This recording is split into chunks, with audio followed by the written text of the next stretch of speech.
Hello, everyone. Good afternoon, and welcome to another session of Skincare for Hope's Fellowship for this month of September. So, our title for our fellowship for today is about discovering the secret to beautiful skin. Ayan. So, over the past years, we've been learning a lot about how we can take good care of our skin, and we've met different kinds of people. And for today, we have a special guest. Ayan. Bukod kay Doc Claire, ating resident dermatologist. So our special topic for today is about food and nutrition and taking care of our skin, obviously, ganon. So, so we have two talks. The first is from Doc Claire and another is from Doc Jazzy Burgos. Okay, so, ready na ba? Are you ready, Doc Claire, for your presentation? Yes, okay. So, I hand the virtual floor over to Doc Claire. Palakpakan naman natin siya. Yay! Okay, so thank you, Jazzy, that you said yes. We had a great video last time, kami ni Jazzy, para mga 15-20 minute video. But this time, we're doing a longer session.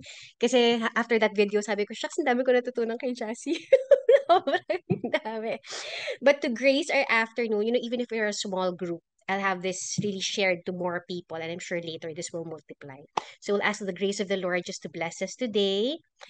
Father, Son, and the Holy Spirit. Amen. Lord God, we thank you for this time together to create this topic on video on food and skin nutrition. Lord, we ask for your blessing this afternoon to grant wisdom on me, on Jazzy, and Christine, and people who are here and coming, that we may be able to share and learn more about taking care of ourselves, our health, so that we can create our beautiful outside and in the inside. So thank you, Lord, for this afternoon. I know that you are here blessing us today. Amen.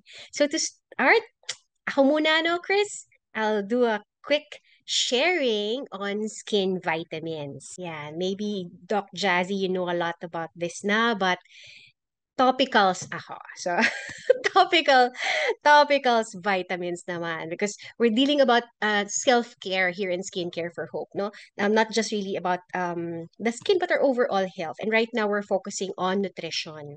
In my part, as a derma, so ang pwede ko i-share sa inyo, itong mga serums, mga vitamins na ang dami-dami in the market.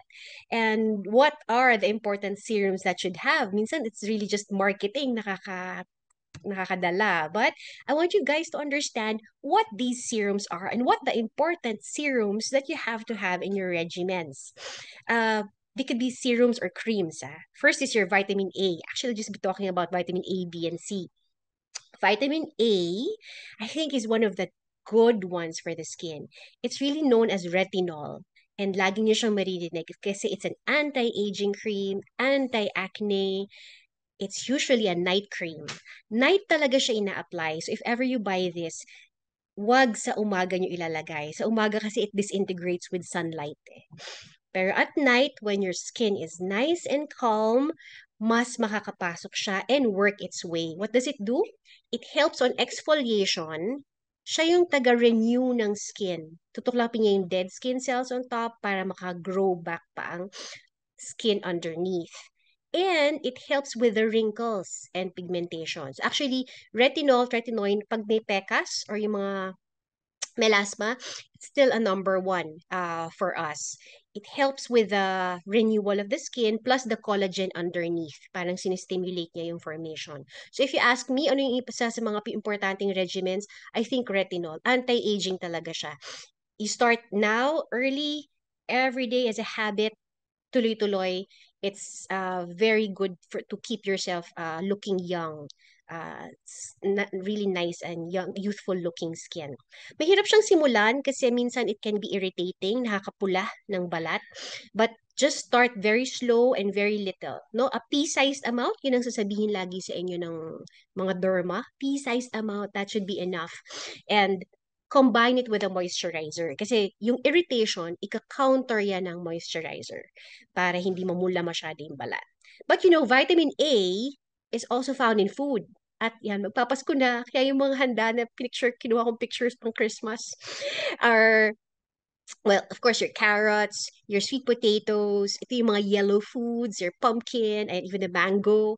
These are the yellow foods rich in vitamin A. In fact, in the body, kapag kulang ka sa vitamin A, it affects the skin so much. One is called phrinoderma or toad skin. Toad skin, ito yung parang mga butlig-butlig or hyperkeratosis tawag namin na pwedeng mag-cause ng lack of vitamin A. Another serum that's interesting is vitamin B. Vitamin B or niacinamide, usually at 2 to 5% lang. Marami kasi sa market, minsan may 10, may higher percent. Okay na actually at 5%. And this one helps with the, ang technical, ATP synthesis or the amino acid and fat metabolism. But in the long run, pag serums yung ginagamit rin talaga, it helps with the renewal of the skin and even the brightening. Kaya usually makikita sa mga brightening serums, niacinamide. It also helps in acne. Parang there are also studies showing na nakaka-decrease ng acne formation ang niacinamide if used regularly. I do advise parang morning and night lang. Minsan nakaka-tempt kasi ang daming products and the market is really up on everything like laging may vitamin B. So, just very thinly, itong mga serums na sinasabi ko is like 2 to 3 drops. Parang should be okay na for the face. Okay, vitamin B is rich in anong foods? Your oats, and mga granola, ay, ang social naman, or cheese. Mga cheese and your fish, yan, salmon, maraming vitamin B dyan. If you lack vitamin B in your system, we have a disease called pellagra. This is triad siya. So, meron siyang rash, dermatitis, dementia, may pagkaulyanin, or diarrhea, or pagtatae. This is really severe cases of vitamin B deficiency na pwedeng makita sa skin if you lack vitamin B in your diet. But it's also, so it's really very important no, sa skin cells natin. Another that's in the hype is your vitamin C. I love vitamin C in the morning. But pwede rin siya naman sa gabi. But it's an antioxidant kasi. No? So it counteracts the sun exposures that you have. It's a brightening serum, nakakaputi din siya. So pag mga pekas, ito rin isa sa mga binibigay namin kasi it helps with pigmentations. And of course, it's a cofactor in collagen formation.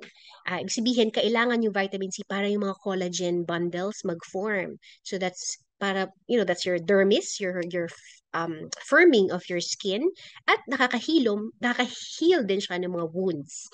So, our vitamin C or ascorbic acid, usually mga 10%, yan yung mga makikita natin sa market.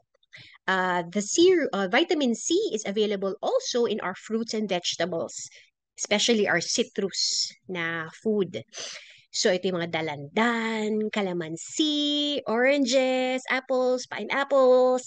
Sila ang rich in vitamin C. And what happens kung kulang ka ng vitamin C in the body? You can have poor wound healing. Another is corkscrew hairs. Ito yung mga buhok-buhok na medyo kulot.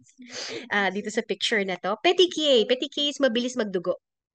Ng mga blood vessels, mabilis pumutok no, na blood vessels. Can be a sign of lack of vitamin C. So it has to be in the diet as well.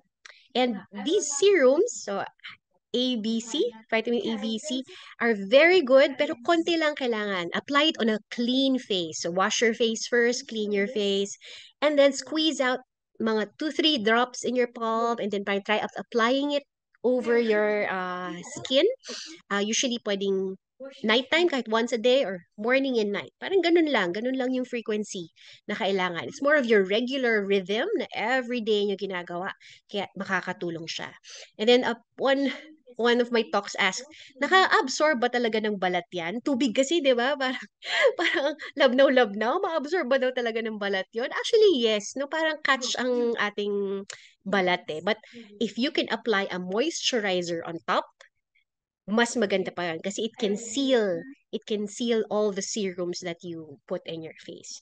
So, It's also a good part na pwede nyo insert sa inyong skincare routine na medyo para humaba ng konti. But it's like taking your vitamins na oral, parang pwede rin ilagay na vitamins sa balat.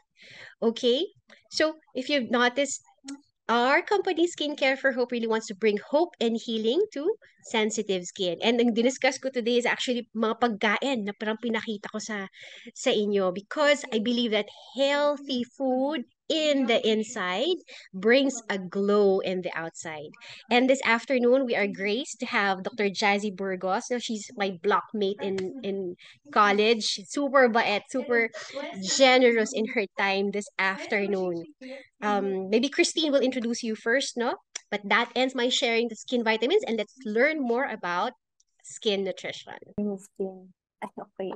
Okay, so thank you very much, Doc Claire, for that insightful presentation. So nakakatuwa, no? I-ano natin, nakakagutom yung mga pinakita niya ng mga pictures. Tapos, nga naman, parang, yun nga, nung pinag-uusapan namin ni Doc Claire kung paano yung, kung bakit yung topic natin ngayon ay food dahil nga, in preparation for the Christmas gatherings natin na when we prepare our food, we are more mindful of the things that we eat or we, yun nga, ihanda natin. Hindi lang tayo, hindi lang siya masarap, pero mas may dagdag siya na value. Ones that add health, not just to our body. Sabi nga ni Dr. kanina, parang health, when you put something healthy in the inside, it goes out. Tama ba? Yeah, nag-glow siya, napupunta siya sa skin, tapos nakikita siya. So other things that I have also picked up from Doc Claire's talk is that there are things that we can add, yun nga, to our body to make it healthier. And then, yun nga, kailangan din nga nating alagaan yung skin natin because it is the one most exposed to the environment. It's easy to anong tawag doon? Yung toxins ma-absorb natin from our body, mag-oxidize din. And she mentioned 3 kinds of vitamins. So vitamin A, tretinoin or retinol. She also mentioned vitamin B, niacinamide, and vitamin C, ascorbic acid. So parang for someone who's tamad like me, maglagay, parang additional step siya dun sa routine mo na mag-wash ka lang, pero hindi. Especially when we're aging, ayan, aminin ko na, aging na rin ako. So, it's not just for vanity, but it's also taking care of your body, your physical body, yun nga. And I also learned that timing of putting the serums is key, yun nga. Parang meron pala na pang gabi lang, meron pala na pang araw lang. So, we also have to be mindful for this. So, may tanong ako, Doc Claire. Gaano kalaki ang pea-sized amount? Di pea. Pero pag tinagalog mo siya, paano mo siya ina-explain sa inyong mga patients? Ako, actually, kasing laki ng butil ng mais. You start with that. Oh. Pero pwede yun mag-double eh. Parang pag nagtutoothbrush ka, ng toothpaste kasi is actually a pea-sized amount eh. Oo So, nga. basta ganun lang amount yung ilalagay for these actives. Sabihin mga active ingredients na matatapang if mga padami yung lagay mo. So, it's better to start small and thin kaysa sa biglang ang dami, tas may rashes, tas mag-worry ka na, titigil ka bigla. Right. Lalo na yung nakaka-peel, tama ba? Di ba vitamin Yeah, the B, retinol. So, yung A, oo. nakaka-peel siya. So, dapat careful tayo, pa konti-konti lang. Of course, we have to consult our dermatologist, our doctors, on the amount that we need to put. Okay, so thank you again, Doc Claire, for that insightful talk. So, feeling ko ready na si Doc Jazz. Pero wait lang. Wait lang po. Magkakaroon muna tayo ng icebreaker. So, I've prepared several riddles for pang tickle lang ng ating brain. And it revolves around food and fruits. So, baka gusto niyo sumali, ay ito, sige, share na nga natin yung ating screen. Share screen. Yan. So, mahilig ba kayo sa mga bugtong? Ayo, buti naman, mahilig kayo. Okay, so I have five riddles here. You can put your answers at our chat box so that we can see sino kaya ang nakatamang sagot. Okay, so ready na ba kayo? For our first riddle, it's this one. Yan. So it's a symbol and a fruit for man's folly and evil's root. but also for great inspiration and a famous application. Oh, ano kaya siya? Pwede kayo mag-open ng mic, Doc Claire. Hindi kita naririnig. Ang hirap, di ko alam eh. Ang hirap. O yun nga, di ba, keyword? Man's folly, evil's Apple root. daw, sabi ni Charisse. Apple ba? Teka, hindi ko nakikita yung chat box Si kasi. Eva daw kasi yun ang kinain. Si Eva, oh. Tas application. Sige nga, tignan nga natin. Yes, Oh, apple. Oh, application, diba? Ayan. application. Yun pala Oo, yun. ayan. Okay, so, good guessing. Next Galing naman. ni Charisse. Oo nga eh. Next. I am a round fruit with a peel. I am also a color. I have a lot of vitamin C for your body. Kanina, napag-usapan natin yung vitamin C. And you can also drink me anytime. What am I? Oh, nandun na yung it's round, it's a color, it has vitamin C. Ano siya? Oh, sabi ni Doc Claire, it's orange. Orange. Orange ba? Okay. Yes, correct. Very good. Ang galing. Orange. Okay, next riddle. Third riddle. It looks green. It opens red. What you eat is red, but what you spit out is black.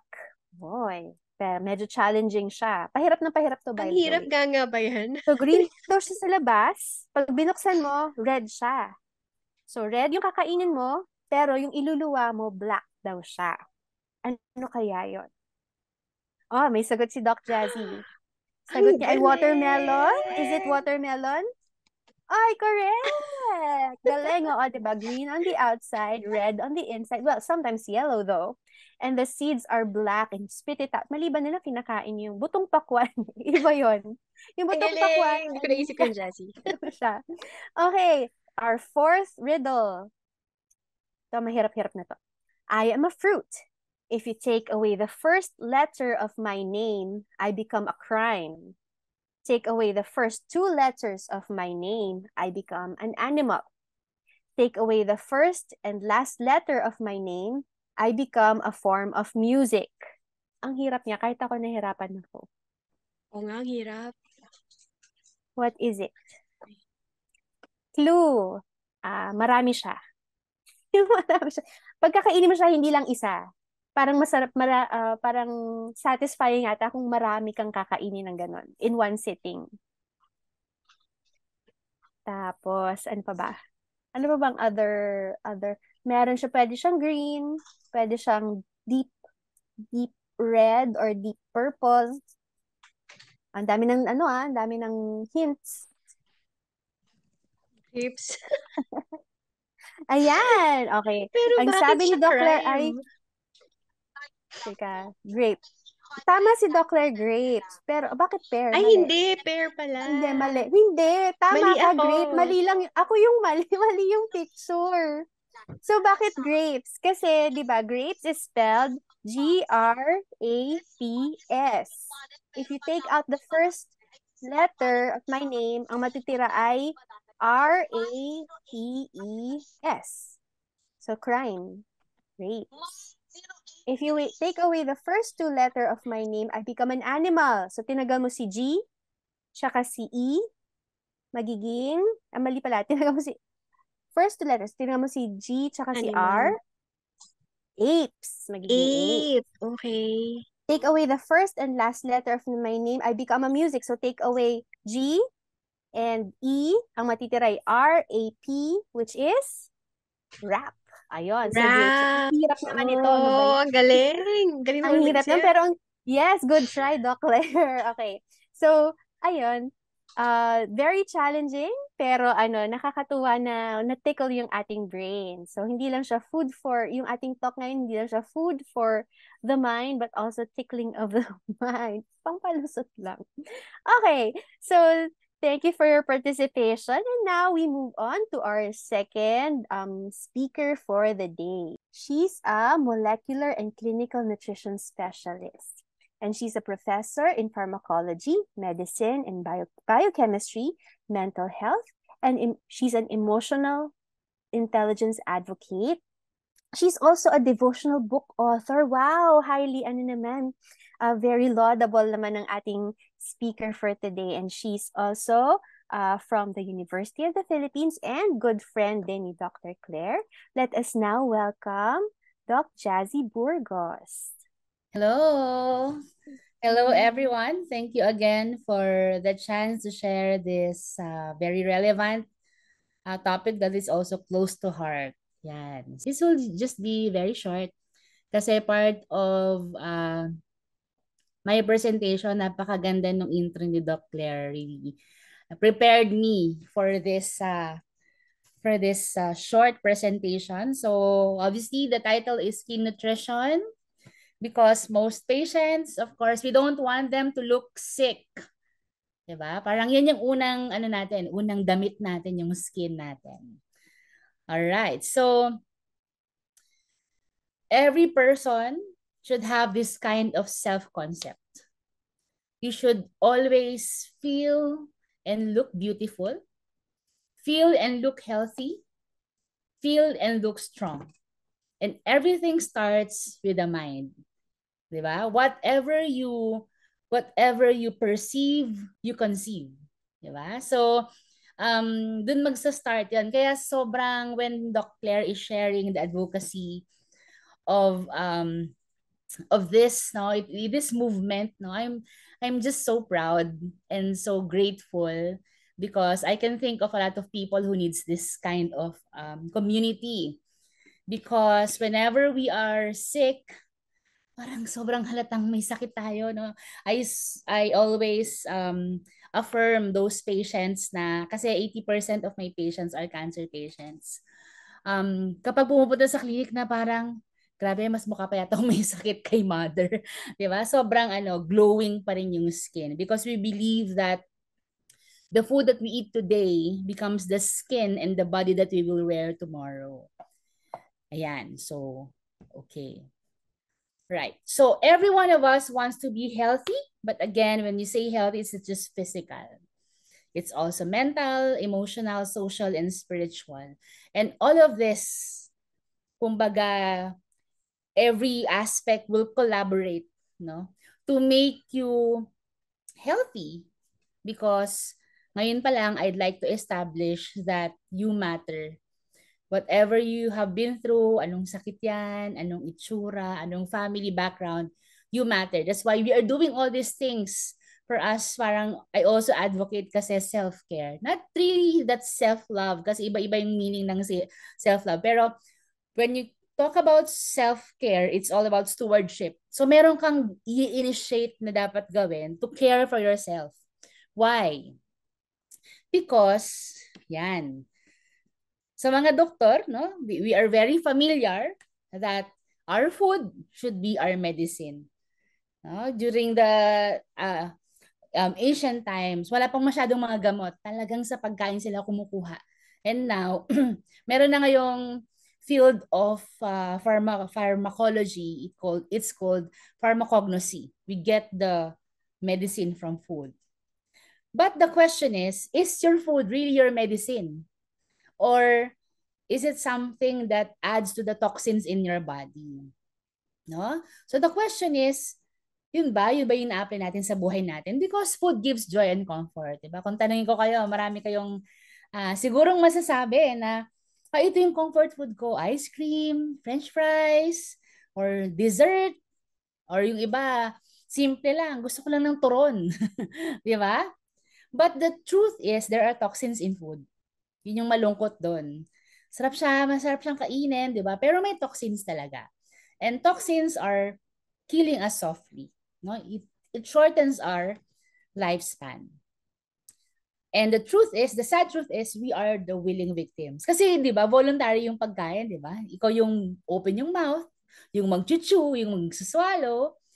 That's why there is one documentary that I watched many years ago. And ang dami na rin documentary sa Netflix that will tell us that we are already processed people because we eat processed food. Yeah, that's the sad thing about our generation. Now, when we talk about the current way that we eat or yung mga available sa paligid natin, most of the things na na-experience natin is it's not just it will not just end up as food. Meron siyang mga long-term effect sa mga katawan natin, no? From the unhealthy food and drinks. Okay? Dehydration, no? Dati, ang sabi, 8 glasses of water. Pero ngayon, kino-compute na siya based on the body weight, di ba? So, your weight in kilos times 30, yun ang average na dapat mong iniinom na tubig. Pero, madalas, di ba? Hindi naman natin naaabot. Bumibili tayo ng mga tumblers. Pero pag tinatanong ko yung mga patients ko, nauubos nyo ba? Mga kalahati. So, hindi pa rin enough. Chemicals and toxins from instant food, from high sugar containing food, no?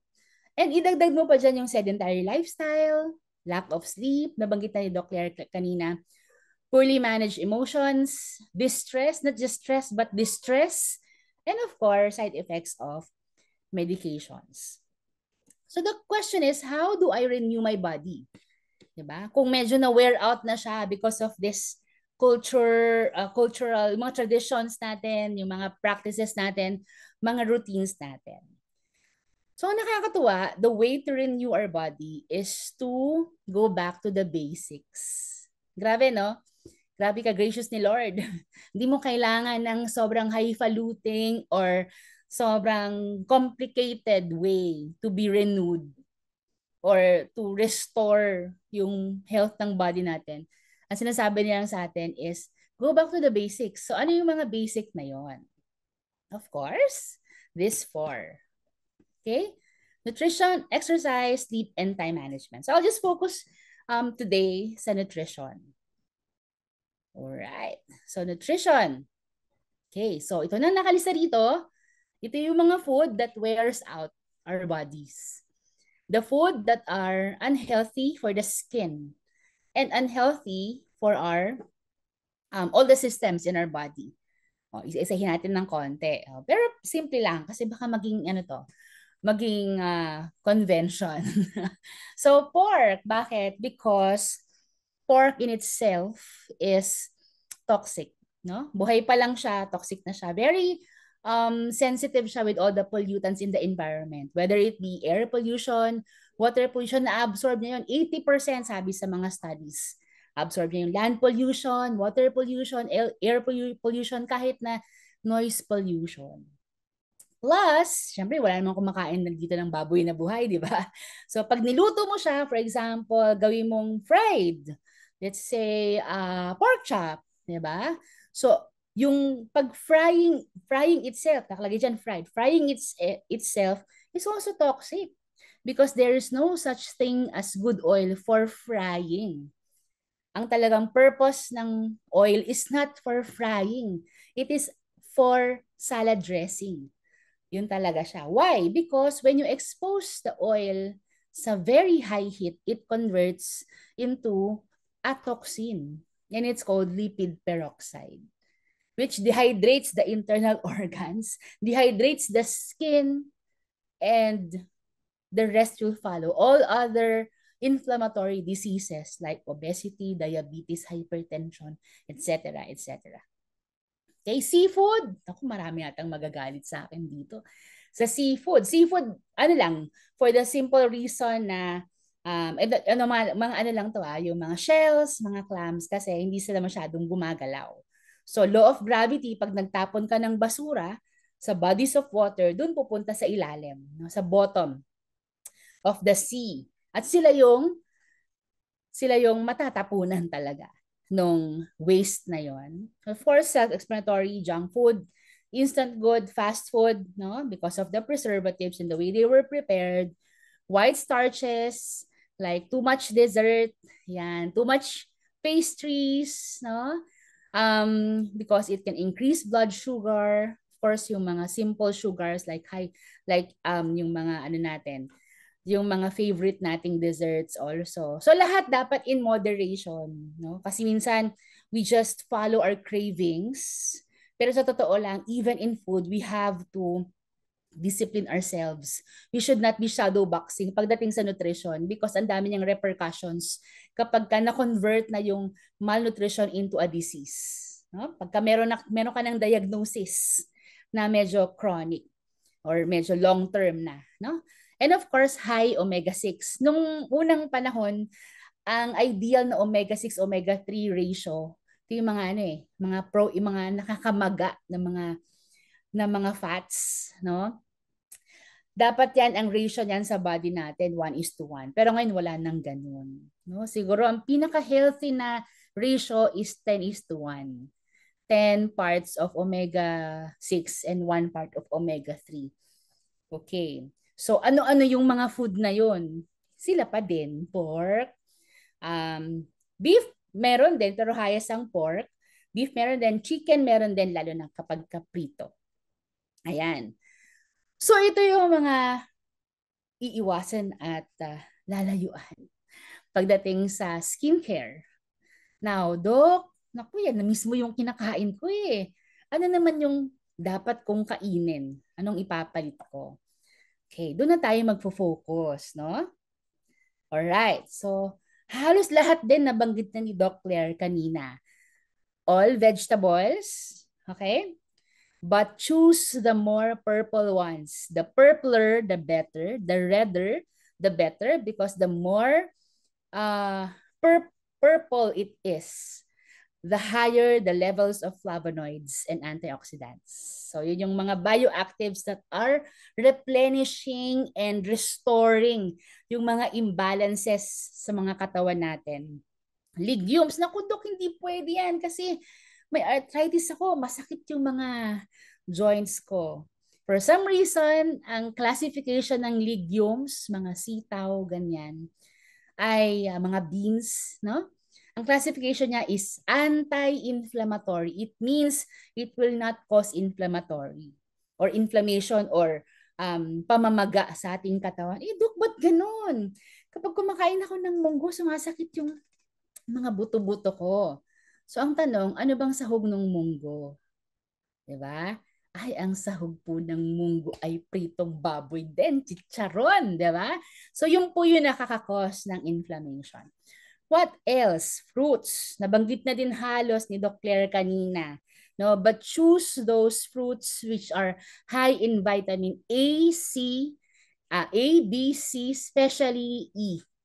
No? So, ano-ano 'yon? So, yun yung mga nabanggit kanina, no? Yung yun nga, mga avocado, ano pa ba? Banana, oranges, grapes, mga berries, papaya. Sa mga vegetables naman, mga carrots, yon, very, very high in beta-carotene, no? Kimchi, mga fermented vegetables are also good. Atsara, pwede din. Instead of isawsaw natin sa mga toyo o patis, maghanap tayo ng ibang mga sausawan na masarap din. Di ba? Yung mga sausawan naman, hindi man kailangang maalat talaga. Di ba? Minsan pwedeng magbago. May kilala nga ako. Lahat ng bagay, kahit hotdog. Pero ano to ba? By culture to, hindi to by nutrition. Kahit hotdog, sinasawsaw niya sa suka. So, depende lang yan. You can train naman your practices. And of course, unrefined carbs. Ano yon? Red, brown, black rice. Sobrang ganda ng fiber science, kung alam nyo lang, na mula nung tinanggal yung fiber sa bigas, noong 1950s, doon nagsimula yung diabetes, cancer at hypertension, yung pag-peak ng numbers nila. So when we revisited the science of fiber at ibinalik yung fiber, doon nagsimula ulit yung control ng pagtaas ng mga adult diseases, no? So not only in our country but globally. Fish, anong pipili nating fish? Tandaan niyo lang yung SSS. From the sea, with scales and small. The smaller, the better. So, hindi naman kailangan dilis lahat, no? So, pag nakatayo ka, as long as kaya mong hawakan mula ulo hanggang buntot, small pa rin yon. Why? Because we choose those fish na lesser yung toxins. Why sea? Kasi, why from the sea? Kasi yun may salt, no? It will help filter out toxins. Bakit dapat may scales? Kasi yun yung unang mag-absorb ng toxins. So eat fish with scales but don't eat the scale kasi nandun lahat ng toxin. Okay? Tapos small because of the law of food chain. No? Big fish would eat smaller fish. No? So, ibig sabihin, kung yung isang small fish umiinom ng 1 ml na toxin, pag kinain ng big fish, yung 1,000 na small fish, nakainom siya tuloy ng 1 liter na toxin. Ganun lang siya, law of food chain. To make it simpler.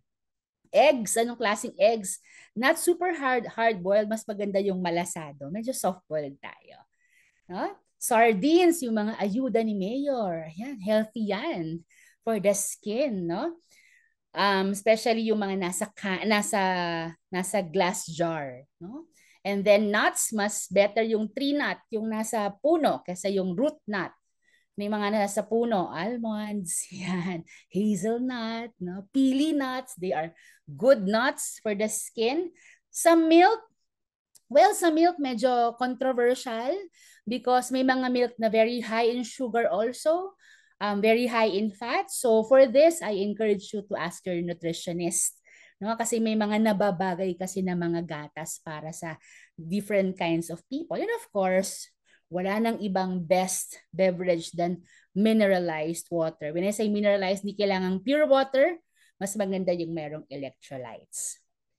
Okay? So from here, i-compare natin yung sinabi ko sa recommendation ng WHO. Halos pareho.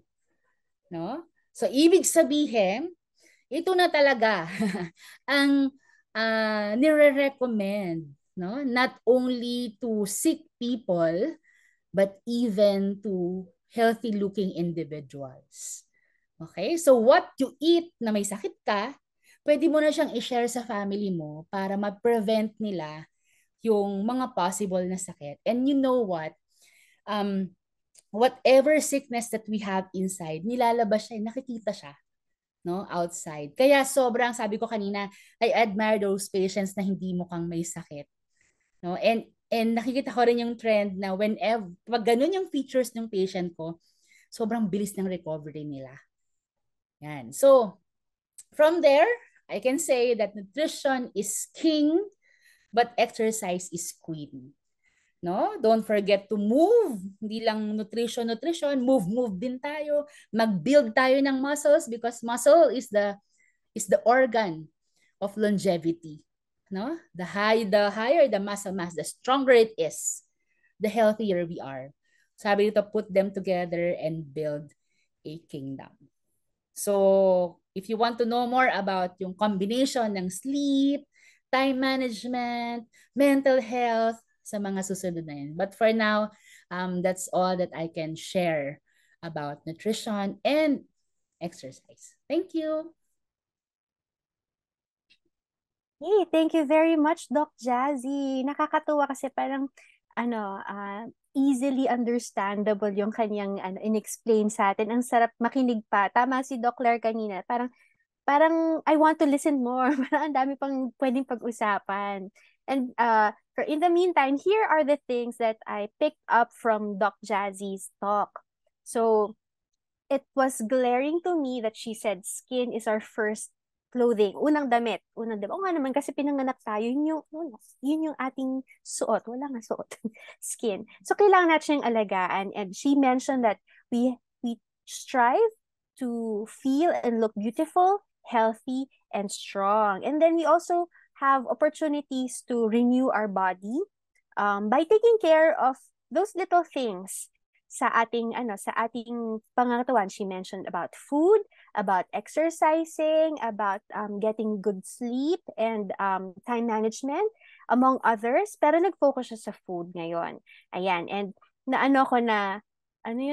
konsensya ako nung sinabi niya na we are processed people. Oh, di ba karamihan ng kinakain natin ngayon ay mga processed food nga. Ayun. So, yun nga, parang preparation or yung ingredients, processed siya. So, masarap siya ngayon kainin, convenient siya ngayon gawin, i-prepare, pero laging sinasabi ng matatanda, sisingilin ka in the future. Ay, yung sakit, natatakot. So, napaisip talaga ako, anong aking practices, food practices. Ayan, so we have to be mindful and caring about our food choices.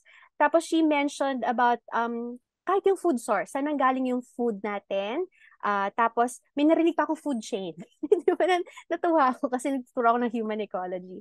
So, parang along the lines that earlier or dun sa maikling food chain, or parang yun nga, parang ano ba, may mahaba kasing food chain, may maikling food chain. Dun sa maikling food chain, dun tayo. Kasi less pa yung toxins nga na umiikot doon sa pagpasa-pasa ng nutrients tsaka ng energy. She also mentioned about foods that are inflammatory and anti-inflammatory. Ayan. Tapos, merong nag-pop na question sa isip ko na, Doc Jazzy, baka gusto mong sagutin.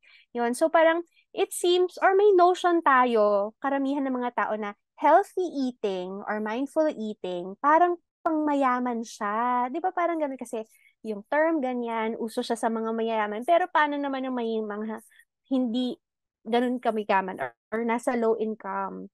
Although sila yung may pangailangan or dapat nating turuan na kumain well or to choose foods well. So, in your expertise, paano po natin magiging accessible for them yung food sources tsaka yung kaalaman tungkol sa proper food choices? Yeah, thank you for asking that kasi that's a common question na parang, Doc, di ba kapag organic, ganyan, ang mahal-mahal niyan kasi pag pumunta sila sa store, pag nakita doon na organic, naku, triple yung presyo. Pero yung practical talaga, yung nakita ko ng food choices, sardinas is a good choice. Fish, mga nilagang fish, mga pinangat na fish is a good choice. Vegetables, yung nanay ko, meron siyang maliit na lupa before sa likod ng bahay namin. Ang sipag niyang magtanim. So meron kaming kamyas, meron kaming avocado.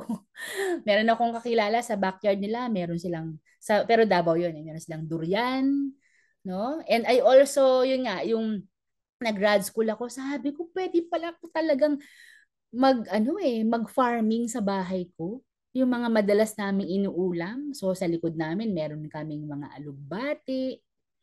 Ayan. So, vegetables talaga, sabi nga, hindi ko lang nasabi kanina, 51% dapat yan ng every meal natin. Tapos, dagdagan mo lang ng nuts, di ba? Yung mga nuts, hindi naman kailangan yung, sabi ko kayo na 3 nuts, di ba? Pero, pwede din, maganda rin yung mga nuts natin kasi ang taas din sa resveratrol. So it's a matter of being creative also.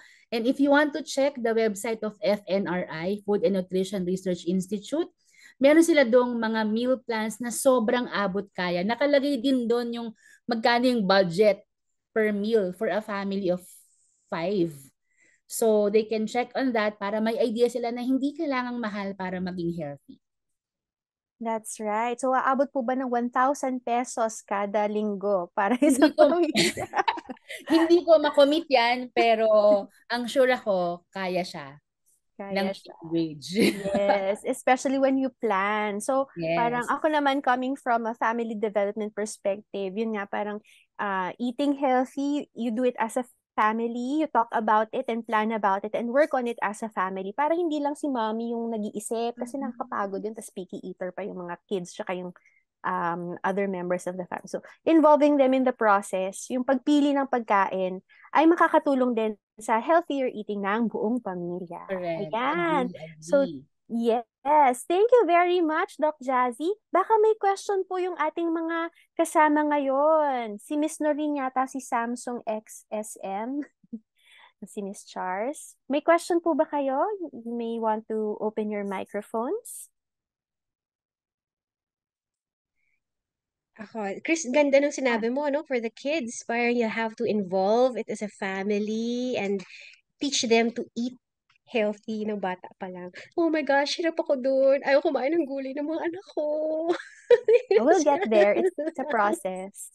Ayun. So, yun nga, maganda yung opportunities for health and nutrition education. So, tama-tama si Doc Jazzy for that part. Sana ma-invite po namin kayo. Take note, invite kita sa mga activities po namin.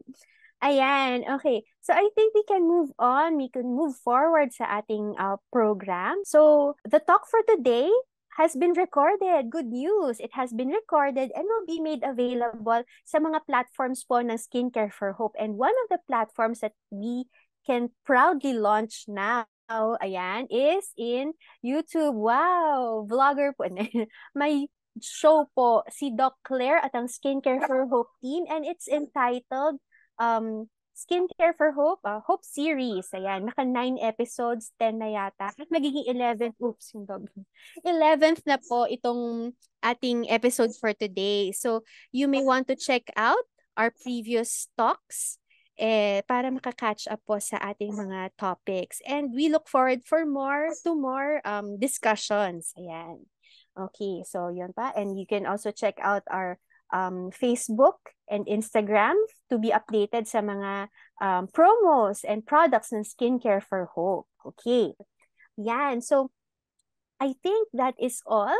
We can wrap up and we praise and thank the Lord for this wonderful day, for revealing to us how we can keep ourselves healthier by taking care of our skin. So thanks to Doc Claire, Doc Claire, for giving us the talk on skin vitamins.